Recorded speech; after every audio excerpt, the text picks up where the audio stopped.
Hai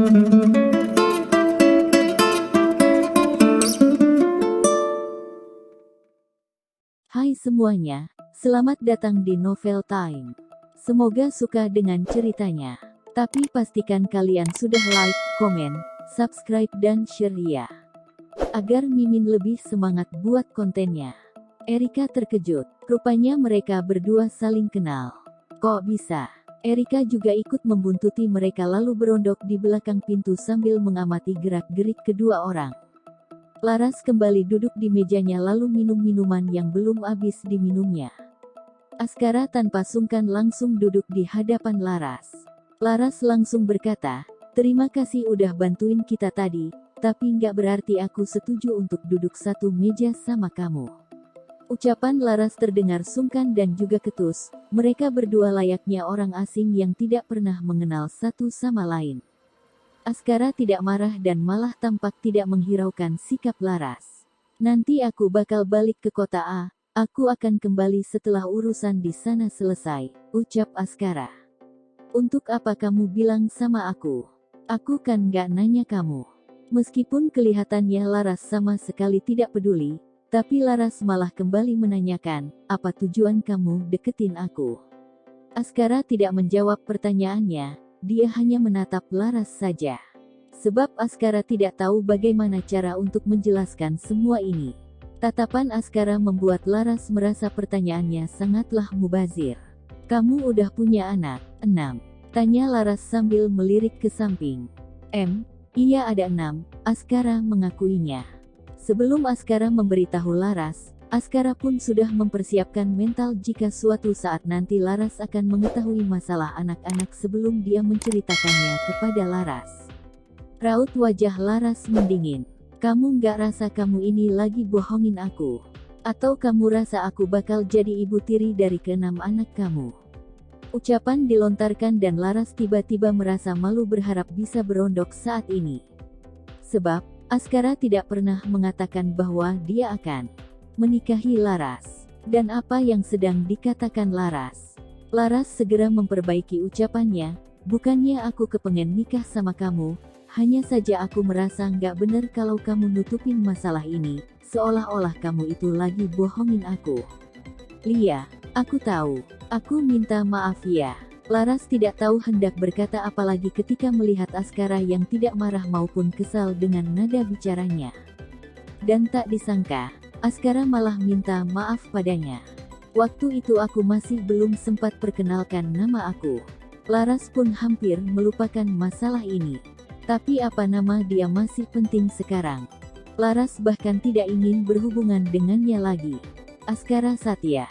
Askara menatap Laras lalu mengulang, "Kamu bisa panggil aku Askara." Laras terbengong. "Askara." Jujur saja, Laras sangat terkejut bisa bertemu dengannya lagi. Bagaimanapun identitasnya sebagai seorang ayah dari 6 anak sudah terbongkar, Askara seharusnya melarikan diri sejauh mungkin. Lagi pula, meskipun identitasnya tidak terbongkar, Laras pun tidak kepikiran untuk bertemu dengan dia lagi. Laras sebagai sebuah pemandangan yang dilewatinya pada perjalanan kali ini. Jadi, Laras pun tidak menyangka dia akan kembali setelah pertemuan kali ini. Askara terlihat sangatlah kaya, apalagi dirinya selalu dikawal oleh pengawal. Dia seharusnya adalah orang hebat di kota A. Dapat disimpulkan bahwa Askara bukan tergiur dengan kekayaan yang dimiliki Laras. Jangan-jangan Askara berniat menikah dengan Laras untuk mengembangkan bisnisnya se-Asia Tenggara. Tidak mungkin, jika Askara ingin menikah untuk kepentingan bisnis, tidak seharusnya dia datang mencari Laras, dia seharusnya pergi mencari abang-abangnya. Aku nggak bakal sakiti kamu, selamanya nggak akan pernah." Terdengar suara serak Askara dan tatapannya masih belum berpaling dari wajah Laras. "Selamanya nggak akan pernah."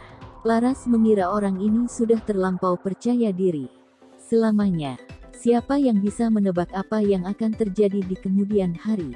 Bagaimana bisa dia membuat janji kosong ini? Meskipun Larasati berpikir demikian, namun sebenarnya hati Laras terasa tergerak ketika mendengar kata-kata Askara. Laras merasa canggung dan langsung mengalihkan pembicaraan, "Anak-anak kamu udah umur berapa?"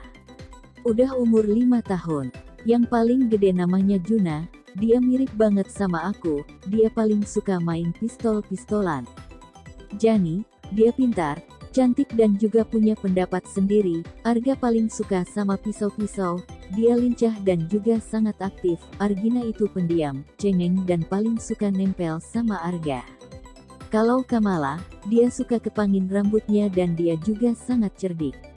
Kamala paling suka lihat cowok ganteng, Kamael paling kecil, dia hobi baca buku dan wajahnya sangat gendut. Dia suka kerjain sesuatu dengan diam-diam. Dan mereka semua punya satu kesamaan, yaitu paling sayang sama mama mereka. Askara mendeskripsikan karakteristik anak-anaknya kepada Laras. Sambil mendengar, Laras sambil membayangkan sosok keenam anak-anak di dalam benaknya. Mereka semua sepertinya sangat imut. Laras pun sepertinya tidak begitu mempermasalahkan masalah anak-anak lagi. Lagi pula, apa salahnya anak-anak menyukai ibu mereka sendiri? Siapa juga yang tidak menyayangi ibu sendiri? Jadi di mana mama mereka? Laras penasaran dengan sosok wanita tersebut. Askara kembali menatap Laras dan seketika raut wajahnya berubah masam. Laras seolah sedang bertanya sesuatu yang tidak seharusnya ditanyakan. Wanita di hadapannya sedang menempuh kehidupan baru. Semua masa lalu sudah tidak ada hubungannya dengan dia. Oleh sebab itu, Askara pun tidak bisa mengutarakan kebenaran akan ibu kandung anak-anaknya. Askara mengaku jika dirinya adalah seorang pengecut. Dia tidak sanggup membahas masa lalu yang suram ini. Dia tidak ingin menunjukkan sisi tercelanya di hadapan Laras. Gak masalah kalau kamu gak pengen bahas masalah ini, aku juga bukan pengen tahu banget kok, ucap Laras ketika melihat Askara terdiam. Bukan gak pengen bahas, cuman masalah ini udah berlalu. Kalau kamu pengen tahu, aku bakal pelan-pelan ceritain masalah ini ke kamu di kemudian hari. Laras berpikir, pelan-pelan. Di kemudian hari, apa kamu perlu ceritain sedetail ini? Pemikiran lelaki memang sangat aneh, Laras tidak bisa mengikuti pemikiran aneh Askara. Namun, wanita yang bisa melahirkan 6 anak sekaligus untuk lelaki di hadapannya ini sepertinya bukan wanita biasa, kan? Tanda tanya. Di saat Laras sedang melamun, tangan Laras yang sedang memegang gelas tiba-tiba dipegang oleh Askara. Seketika, wajah Laras pun memerah. Erika yang berondok di belakang pintu pub melihat dengan jelas apa yang terjadi di luar sana. Ternyata mereka berdua saling mengenal, dan sepertinya hubungan mereka tidaklah biasa. Apa hubungan Laras dengan dia? Mengapa laki-laki itu memegang tangan Laras? Erika tidak pernah mendengar kabar jika Laras pernah berhubungan dengan laki-laki sebelumnya. Rasa cemburu menyelimuti hari Erika ketika melihat tangan Laras disentuh pahlawannya. Ada yang ingin aku beritahu sama kamu. Apa? Laras seolah lupa untuk menyingkirkan tangan Askara. Aku udah anterin anak-anak ke Pulai Benua Barat. Apa? Laras tidak percaya dengan apa yang didengarnya barusan. Ini bentuk ketulusan hati aku, dan aku yakin kamu pasti bakal suka sama mereka. Larasati terkejut. Apa maksud dan tujuan Askara melakukan ini? Apa dia ingin memaksa Laras untuk menjadi ibu tiri mereka? Laras langsung berdiri. Kak, kamu tunggu bentar. Maksud kamu, anak-anak kamu lagi di Pulau Benua Barat, di rumah aku. Kamu nggak takut abang aku bakal buang mereka ke laut? Laras masih merasa terkejut. Gak bakalan kok. Laras langsung membalikkan badan dan pergi. Setelah berjalan 2 langkah, dia malah menabrak dada kokoh Askara yang sedang menghalanginya. Laras pun terkejut hingga wajahnya merona dan segera mundur beberapa langkah. Laras bertanya, kamu nggak lagi bercanda, kan? Aku bukan lagi bercanda. Askara menatap Laras dengan tatapan lembut. Laras mengemut bibirnya, memalingkan kepala dan langsung berjalan pergi.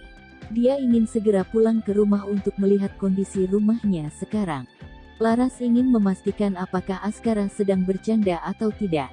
Jika semua ini hanyalah candaan belaka, Laras pasti akan melempar Askara ke dalam laut. Non Laras. Erika mengejar langkah Laras. Laras menoleh ke belakang, dia sungguh sudah melupakan keberadaan Erika. Erika maju ke depan lalu berkata dengan lembut, "Non Laras, terima kasih ya. Kalau bukan karena kamu, aku pasti udah dijahatin sama mereka." "Sepertinya bukan aku yang udah selamatin kamu," ucap Laras. Erika refleks menoleh ke samping melihat pahlawannya. "Terima kasih ya udah selamatin aku." "Terima kasih banyak." Askara tidak menjawab dan juga tidak menatapnya sama sekali. Terima kasih semuanya. Jangan lupa like, komen, subscribe dan share-nya ya.